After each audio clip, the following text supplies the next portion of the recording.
ಏನಿಲ್ಲ, ಇವತ್ತು ಹೊಸ ವರ್ಷದ ಶುಭಾಶಯ ಹೇಳೋದಕ್ಕೆ ಸನ್ಮಾನ್ಯ ಉಪಮುಖ್ಯಮಂತ್ರಿಗಳಾದಂಥ ಡಿ.ಕೆ. ಶಿವಕುಮಾರ್ ಅವರಿಗೆ ನಾನು ಶುಭಾಶಯಗಳನ್ನು ಕೋರಲಿಕ್ಕೆ ಬಂದಿದ್ದೆ.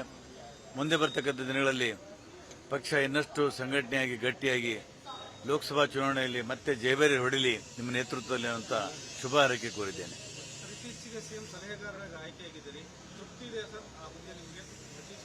ನನಗೆ ಯಾವುದೂ ಆಕಾಂಕ್ಷೆ ಇಲ್ಲ. ನಾನು ಒಬ್ಬ ಸಾಮಾನ್ಯ ಕಾರ್ಯಕರ್ತನಾಗಿ ಬಂದಿದ್ದೀನಿ. ನನಗೆ ಯಾವುದೂ ನಿರಾಶೆ ಇಲ್ಲ. ಏನಿಲ್ಲ, ಇವತ್ತು ಹೊಸ ವರ್ಷದ ಶುಭಾಶಯ ಹೇಳೋದಕ್ಕೆ ಸನ್ಮಾನ್ಯ ಉಪಮುಖ್ಯಮಂತ್ರಿಗಳಾದಂಥ ಡಿ.ಕೆ. ಶಿವಕುಮಾರ್ ಅವರಿಗೆ ನಾನು ಶುಭಾಶಯಗಳನ್ನು ಕೋರಲಿಕ್ಕೆ ಬಂದಿದ್ದೆ. ಮುಂದೆ ಬರ್ತಕ್ಕಂಥ ದಿನಗಳಲ್ಲಿ ಪಕ್ಷ ಇನ್ನಷ್ಟು ಸಂಘಟನೆಯಾಗಿ ಗಟ್ಟಿಯಾಗಿ ಲೋಕಸಭಾ ಚುನಾವಣೆಯಲ್ಲಿ ಮತ್ತೆ ಜಯಬೇರಿ ಹೊಡಿಲಿ ನಿಮ್ಮ ನೇತೃತ್ವದಲ್ಲಿ ಅಂತ ಶುಭ ಹಾರೈಕೆ ಕೋರಿದ್ದೇನೆ.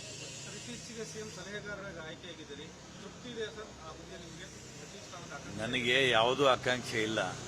ನಾನು ಒಬ್ಬ ಸಾಮಾನ್ಯ ಕಾರ್ಯಕರ್ತನಾಗಿ ಬಂದಿದ್ದೀನಿ. ನನಗೆ ಯಾವುದೂ ನಿರಾಶೆ ಇಲ್ಲ. ಏನಿಲ್ಲ, ಇವತ್ತು ಹೊಸ ವರ್ಷದ ಶುಭಾಶಯ ಹೇಳೋದಕ್ಕೆ ಸನ್ಮಾನ್ಯ ಉಪಮುಖ್ಯಮಂತ್ರಿಗಳಾದಂಥ ಡಿ.ಕೆ. ಶಿವಕುಮಾರ್ ಅವರಿಗೆ ನಾನು ಶುಭಾಶಯಗಳನ್ನು ಕೋರಲಿಕ್ಕೆ ಬಂದಿದ್ದೆ.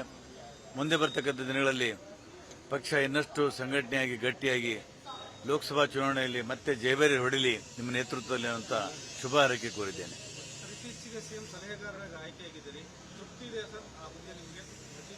ನನಗೆ ಯಾವುದೂ ಆಕಾಂಕ್ಷೆ ಇಲ್ಲ. ನಾನು ಒಬ್ಬ ಸಾಮಾನ್ಯ ಕಾರ್ಯಕರ್ತನಾಗಿ ಬಂದಿದ್ದೀನಿ. ನನಗೆ ಯಾವುದೂ ನಿರಾಶೆ ಇಲ್ಲ.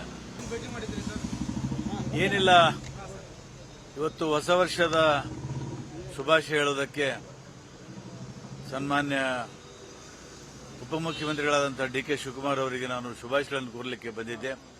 ಮುಂದೆ ಬರ್ತಕ್ಕಂಥ ದಿನಗಳಲ್ಲಿ ಪಕ್ಷ ಇನ್ನಷ್ಟು ಸಂಘಟನೆಯಾಗಿ ಗಟ್ಟಿಯಾಗಿ ಲೋಕಸಭಾ ಚುನಾವಣೆಯಲ್ಲಿ ಮತ್ತೆ ಜಯಬೇರಿ ಹೊಡಿಲಿ ನಿಮ್ಮ ನೇತೃತ್ವದಲ್ಲಿ ಅಂತ ಶುಭ ಹಾರೈಕೆ ಕೋರಿದ್ದೇನೆ.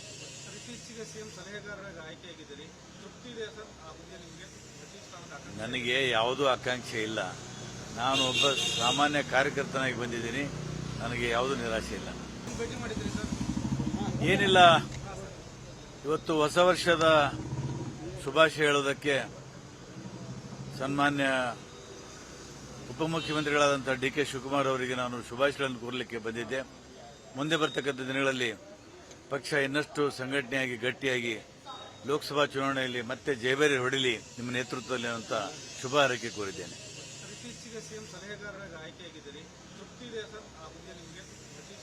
ನನಗೆ ಯಾವುದೂ ಆಕಾಂಕ್ಷೆ ಇಲ್ಲ. ನಾನು ಒಬ್ಬ ಸಾಮಾನ್ಯ ಕಾರ್ಯಕರ್ತನಾಗಿ ಬಂದಿದ್ದೀನಿ. ನನಗೆ ಯಾವುದೂ ನಿರಾಶೆ ಇಲ್ಲ. ಅನುಕ್ಷಣದ ಸುದ್ದಿಗಳಿಗಾಗಿ ವಿಸ್ತಾರ ನ್ಯೂಸ್ ಯೂಟ್ಯೂಬ್ ಚಾನೆಲ್ ಸಬ್ಸ್ಕ್ರೈಬ್ ಮಾಡಿ. ಹೊಸ ಸುದ್ದಿಗಳ ನೋಟಿಫಿಕೇಶನ್ಗಾಗಿ ಬೆಲ್ ಐಕಾನ್ ಕ್ಲಿಕ್ ಮಾಡಿ. ಲೇಟೆಸ್ಟ್ ಅಪ್ಡೇಟ್ಸ್ಗಾಗಿ www.vistaranews.com ವೆಬ್ಸೈಟ್ಗೆ ವಿಸಿಟ್ ಮಾಡಿ. ಅಂಗೈಯಲ್ಲೇ ಜಗತ್ತಿನ ಸುದ್ದಿ ತಿಳಿಯಲು ವಿಸ್ತಾರ ನ್ಯೂಸ್ ಕನ್ನಡ ಆಪ್ ಡೌನ್ಲೋಡ್ ಮಾಡಿ.